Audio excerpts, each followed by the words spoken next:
ओम नमो भगवते वासुदेवाय नमः। ओम नमः शिवाय। प्रिय भक्तजनों, आज हम मौनी अमावस्या व्रत की कथा का श्रवण करेंगे। उसका शुभ मुहूर्त, पूजा विधि और इस दिन क्या करना चाहिए क्या नहीं करना चाहिए, इस बारे में भी आपको बताएंगे। हिंदू धर्म में मौनी अमावस्या का विशेष महत्व है। यह त्योहार हर साल माघ महीने में मनाया जाता है। इस दिन पितरों का पिंडदान और तर्पण करने का विधान है। वहीं आपको यह भी बता दें कि इस साल मौनी अमावस्या का त्योहार 29 जनवरी को मनाया जाएगा। इस बार त्रिवेणी योग सहित कई शुभ योग बनने से मौनी अमावस्या का महत्व कई गुना बढ़ गया है। साथ ही इस बार मौनी अमावस्या पर महाकुंभ का दूसरा शाही स्नान किया जाएगा।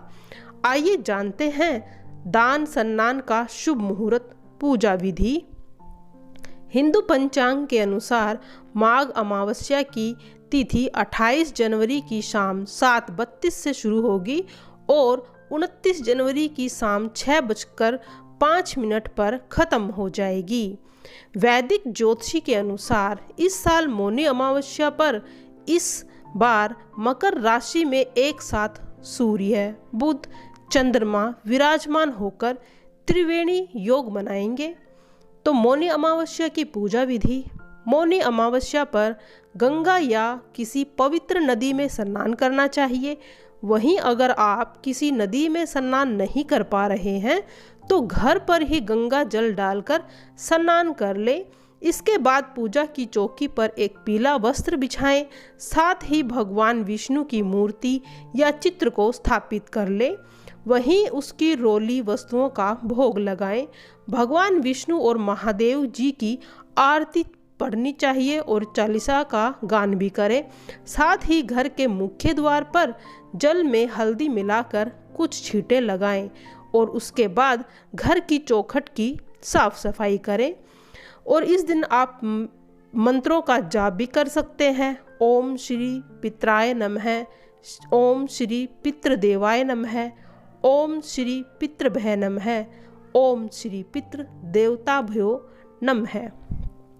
प्रिय भक्तजनों, अब सुनेंगे कथा।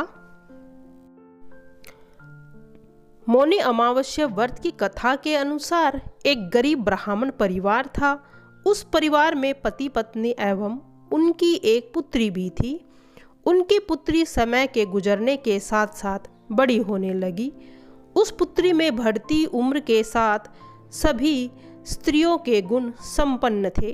वह कन्या सुंदर, संस्कारवान एवं गुणवान थी, परंतु गरीब होने के कारण उसका विवाह नहीं हो पा रहा था। एक दिन उस ब्राह्मण के घर एक साधु महाराज पधारे। साधु उस कन्या के सेवा भाव से अत्यंत प्रसन्न थे। कन्या को लंबी आयु का आशीर्वाद देते हुए साधु ने कहा कि इस कन्या के हाथ में विवाह योग्य रेखा नहीं है। तब ब्राह्मण दंपति ने साधु से इसका उपाय पूछा। कन्या ऐसा क्या करे कि उसके हाथ में विवाह का योग बन जाए। साधु महाराज ने कुछ देर विचार करने के बाद अपनी अंतर्दृष्टि में ध्यान करके बताया कि कुछ ही दूरी पर एक गांव में सोना नाम की धोबिन महिला अपने बेटे और बहू के साथ रहती है, जो बहुत ही आचार विचार एवं संस्कार संपन्न है और पतिपरायण है। यदि यह कन्या उस धोबिन की सेवा करे और वह महिला इसकी शादी में अपने मांग का सिंदूर लगा दे तथा इसके बाद इस कन्या का विवाह हो जाए तो इस कन्या का वैधव्य योग्य मिट जाएगा। साधु ने यह भी बताया कि वह महिला कहीं बाहर आती जाती नहीं है। यह बात सुन ब्राह्मणी ने अपनी बेटी से धोबिन की सेवा करने का प्रस्ताव रखा। अगले दिन से ही कन्या प्रातःकाल ही उठकर सोना धोबिन के घर जाकर साफ सफाई तथा अन्य सारे सभी काम सफाई पूर्वक कराती है। एक दिन सोना धोबिन अपनी बहू से पूछती है कि तुम तो सुबह ही उठकर सारे काम को कर लेती हो, पता भी नहीं चलता। बहू ने कहा, माँ जी, मैंने तो सोचा कि आप ही सुबह उठकर घर का सारा काम खुद ही खत्म कर लेती हो। मैं तो देर से उठती हूँ, मुझे तो इस विषय में कोई जानकारी नहीं है। दोनों सास बहू अब घर की रखवाली करने लगी थी कि कौन सुबह आकर हमारे घर में सारा काम करके चला जाता है, सारी सफाई और सभी कार्य को निपटा कर चला जाता है।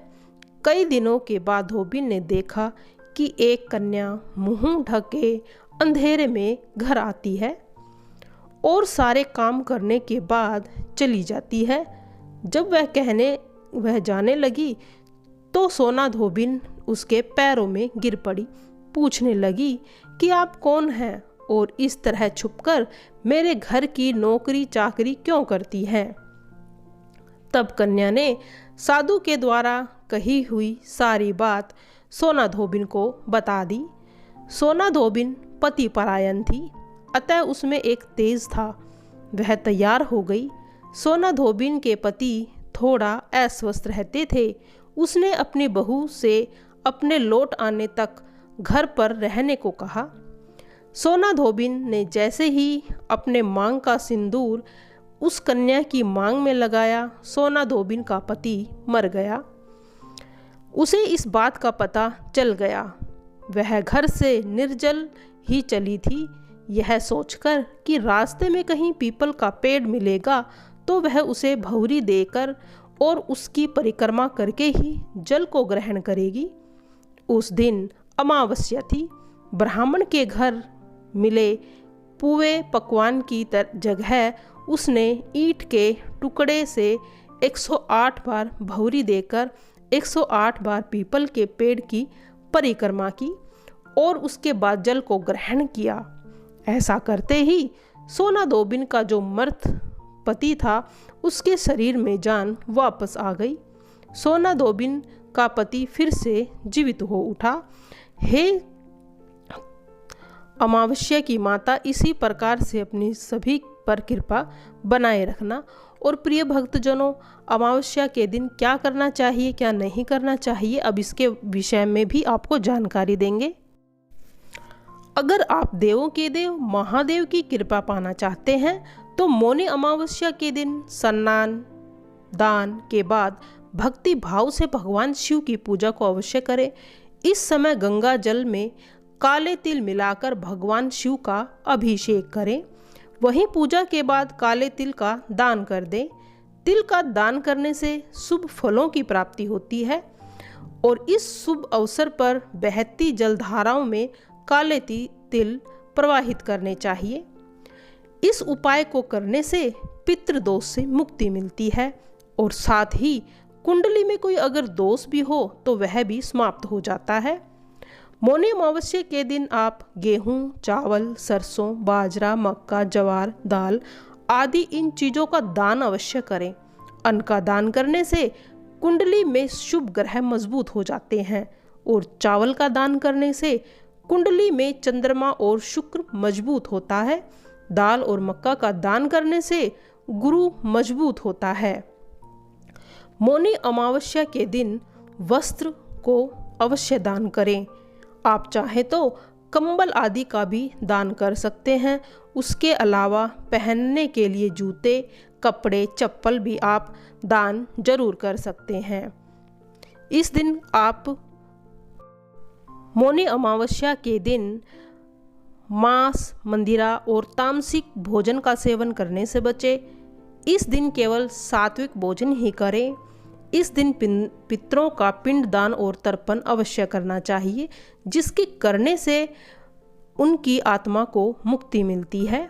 इस दिन नाखून और बाल कटवाने से भी बचना चाहिए। अमावस्या पर नकारात्मक विचारों से दूर रहना चाहिए। मंत्र आदि का जाप करना चाहिए और इस दिन आप कोई दान पुण्य तथा गौ का दान भी कर सकते हैं। इन चीज़ों का दान करने से किए हुए पापों से आपको मुक्ति अवश्य मिलेगी। भगवान विष्णु की पूजा में नारियल का विशेष महत्व है, क्योंकि यह समर्पण और भक्ति का प्रतिनिधित्व करता है। नारियल को शुद्ध जल से धोकर एक साफ थाली में रखें और फिर इसे भगवान के चरणों में अर्पित कर दें। भोग अर्पित करने से पहले नारियल के टुकड़ों पर तुलसी जी का पत्ता अवश्य रखें।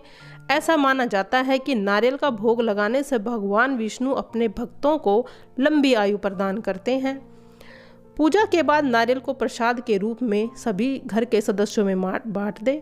मिठाई का भोग भगवान विष्णु मिठाई का भोग लगाना शुभ और फलदायी है। मौनी अमावस्या के दिन मोहन भोग, बेसन के लड्डू या मावे की मिठाई जैसे सात्विक व्यंजन अर्पित किए जाते हैं। मोहन भोग, जो घी, सूजी और चीनी से तैयार किया जाता है, भगवान विष्णु का प्रिय माने जाने वाला भोगों में से एक है। तुलसी का पत्र भोग के साथ अवश्य ही अर्पित करना चाहिए। भोग अर्पित करते समय भगवान विष्णु के मंत्रों का जाप करना चाहिए। ओम नमो भगवते वासुदेवाय। मिठाई का भोग भगवान को प्रसन्न करता है। इस दिन मिठाई का प्रसाद घर के सभी सदस्यों में भी बांट देना चाहिए। अब कहा जाता है कि भगवान विष्णु को खीर अत्यंत प्रिय होती है। इसे मौनी अमावस्या के दिन भोग के रूप में अर्पित करना चाहिए। खीर का अधिक ही महत्व है क्योंकि यह बहुत ही सात्विक होती है। माखन मिश्री का भी भोग आप लगा सकते हैं। माखन के गाय के दूध का तैयार होना चाहिए और उसमें तुलसी के पत्तों को अवश्य रखना चाहिए। मौनी अमावस्या पर आप भगवान महादेव जी को हलवे का भोग अर्पित करें। हलवा एक सात्विक और पवित्र व्यंजन है जिसे भगवान के प्रति अपनी भक्ति प्रकट करने के लिए तैयार किया जाता है। इसे मुख्य रूप से सूजी, घी, चीनी या दूध से बनाया जाता है।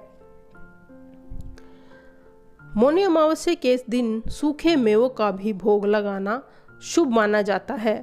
कहते हैं भगवान विष्णु को और भगवान महादेव को सभी चीज़ों का आप भोग लगा सकते हैं। भोग लगाना हमारी भारतीय संस्कृति में पवित्रता एवं समर्पण का प्रतीक होता है। पान के पत्ते पर गुलकंद, इलायची, लौंग रखकर भगवान को अर्पित करना चाहिए। दूध में केसर डालकर उसका भी आप भोग लगा सकते हैं और आप उनका आशीर्वाद प्राप्त कर सकते हैं। यह भोग शारीरिक और मानसिक शुद्धता को बढ़ावा देता है। पूजा के बाद इस प्रसाद को आप सभी में वितरण कर दें। आप जो भी किसी चीज़ का भोग लगा रहे हैं उस भोग को आप स्वयं भी ग्रहण करें, परिवार के सदस्यों को भी दें, क्योंकि इन भोगों का प्रसाद लगाने से, भगवान को अर्पित करने और स्वयं खाने से कहते हैं सभी शुभ फलों की प्राप्ति होती है।